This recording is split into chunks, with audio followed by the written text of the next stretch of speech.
Strong opposition from many students led to a mass protest on campus as the University of Birmingham announces the proposed closure of the Institute of Archaeology and Antiquity. Unable to fill the student quota due to strict grade requirements, have the Coalition's education policies had a detrimental effect on course admissions here at the university? In sport this week, I'll be bringing you all the latest scores, highlights from hockey and also sport focus on Jitsu.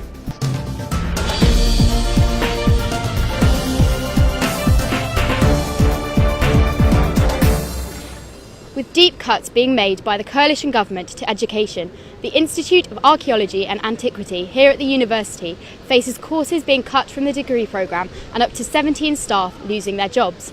Unsurprisingly, this decision has been met by strong opposition from students. GTV's Kristen Peters-Roebuck reports. It's a well-known fact that our country has hit hard times financially, with significant job losses in the public sector and cuts to university spending. With this year's introduction of higher tuition fees, it may come as a surprise to some that our Institute for Archaeology and Antiquity is facing closure and cuts to the archaeology degree programme. These proposals, a result of a review earlier this year, have met strong opposition from students across many departments, with a 1,846-strong petition calling for no compulsory redundancies and the continued existence of the archaeology department and degree, to be delivered to Vice-Chancellor David Eastwood at today's Save the IAA rally. GTV have come along to find out what they think. Well, my opinions are that we're not getting either what we signed up for or what we paid £3,000 to £9,000 a year for, and that saddens me because I could have gone somewhere else.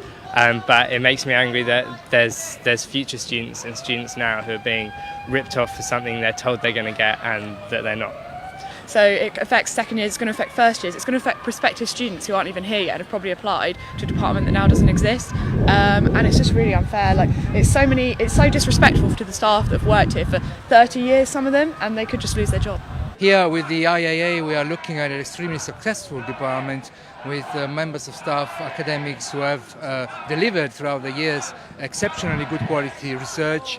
There are other ways to improve recruitment of students. There are other ways to reorganize the place. So let's look for these other ways instead of rushing a process through cutting jobs and basically affecting the student experience. There is, however, the prospect of a new centre for archaeological studies within the School of History and Cultures to coordinate archaeological activity at Birmingham. Earlier we spoke to Simon First to find out his take on the matter. We should be sort of preserving academia, like education. University should be like an area for different disciplines. Universities should be trying to preserve this as much as possible. And I think one of the things that's most outrageous in this is their attempt to sort of mislead students, the public, and to try and manage the impact of their image in the face of these massive cuts. The proposals are due to insufficient student numbers, a result of the current ABB entry requirements, and would see the institute split up between various different departments. It is yet to be decided whether the proposed cuts to the Institute of Archaeology and Antiquity will go ahead, but today's protest has ensured the voice of these students has been heard. This is Kristen Peters-Roebuck for Leading Stories. Earlier, we spoke to the University of Birmingham about this issue. Here's what they had to say. Following a 6-month review and extensive staff, student and stakeholder consultations, the university has decided to establish a new integrated department of classics and ancient history and a new centre for archaeological studies, which along with the Ironbridge Institute will replace the standalone Institute of Archaeology and Antiquity. The university expects the centre will have 9 or 10 archaeology professors/lecturers, compared to the current 13 staff. The university will also withdraw from its activities in contract archaeology because it can no longer compete with commercial providers. It is anticipated that there will be 8 job losses as a result of all these changes. The university is clearly not abandoning archaeology. In fact, the establishment of a specific centre for archaeological studies will bring a greater focus for the various aspects of archaeological activity at Birmingham. As a first-year student, many may have noticed lecture halls appearing sparse in numbers this year, potentially because strict AAB A-level requirements set by the Russell Group have led to course availability through clearing. GTV's Jack Garnett reports. Being part of the prestigious Russell Group of the UK's top universities has long been a point of pride for many University of Birmingham students. But is being part of this coalition now holding us back? The AAB A-level grade requirement adopted by the group appears to have held back admission numbers at a number of UK's top institutions, including our own. Figures due to be released in November are expected to show that 176 courses here at the University of Birmingham have vacancies, suggesting that the grade requirements are perhaps too strict. We asked some university students for their views on the shortfall of students. Yes, I do think that the grade boundaries are appropriate because I think there's a limited amount of spaces, so they should be filled by people who deserve them.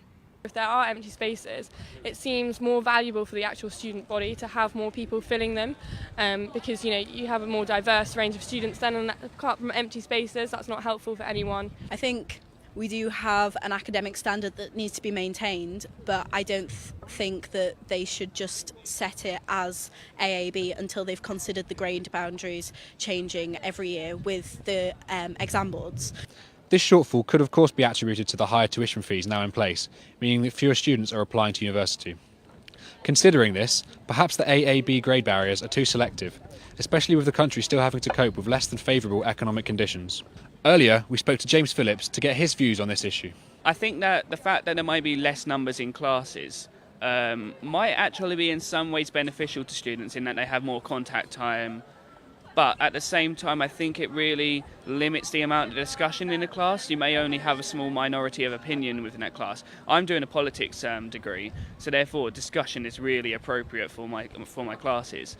The release of official figures in November will allow further examination of this issue, and the discussion of the appropriateness of the Russell Group's strict AAB criteria for admissions will surely take place at some point.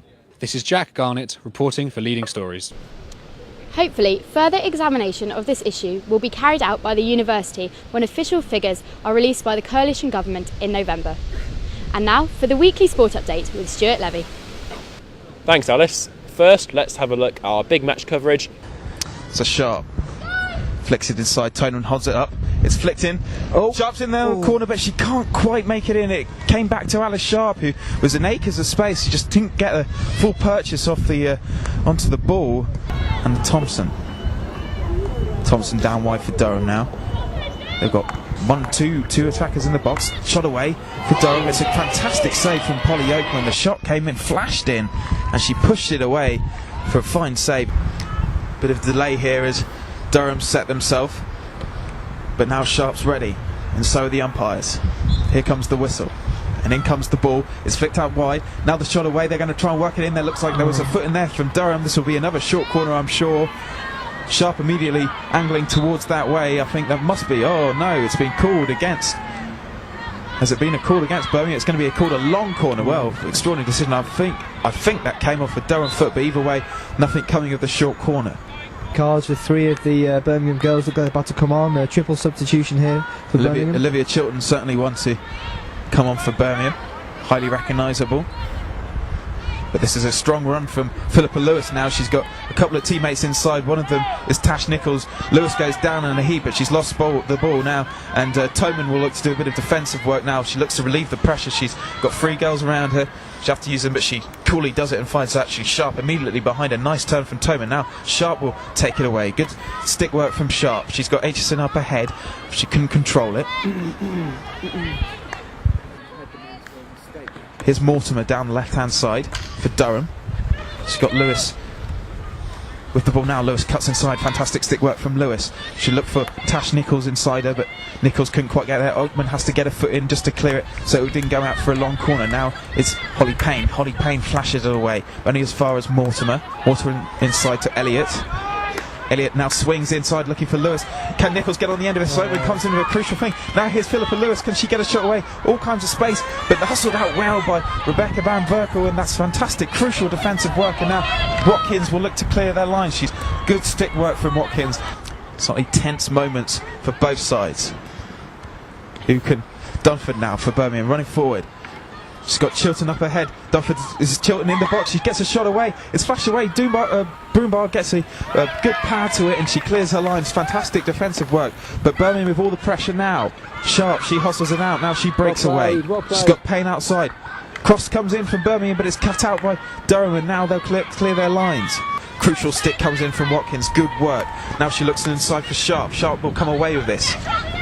Bit fortuitous there was Sharp, but here comes Dunford now. She's got teammates up ahead. One of them is Alice Sharp. But there is the final whistle. It's a fascinating game here at Bournemouth, but it's finished 0-0. Sport Focus now, and this week we take a look at Jitsu. Hi,